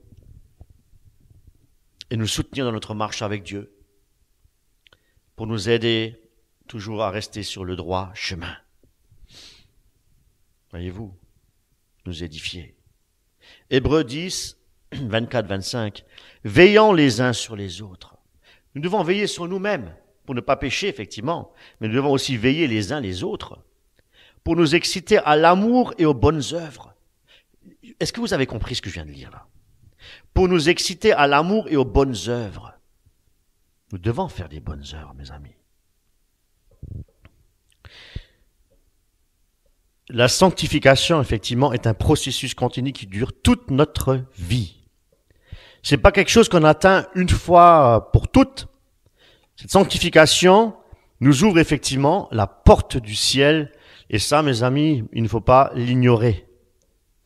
C'est ce que la parole de Dieu nous dit. Sans la sanctification, nul ne verra le Seigneur. Philippiens 3, 14. Oubliant ce qui est en arrière et me portant vers ce qui est en avant, je cours vers le but pour remporter le prix de la vocation céleste de Dieu en Jésus-Christ. Mes amis, nous devons aussi réaliser que chaque jour est quelque part une opportunité justement pour pouvoir grandir dans la sainteté. Chaque jour est un jour nouveau. Lorsque nous nous levons le matin, Seigneur, merci pour cette nouvelle journée que tu m'accordes. Que cette journée, je puisse la vivre pleinement en toi. Enseigne-moi tes voies. Apprends-moi à manifester ton amour autour de moi. Montre-moi comment je dois réagir face à telle ou telle situation, Seigneur, que je puisse rester vraiment à l'écoute de l'Esprit. Alléluia.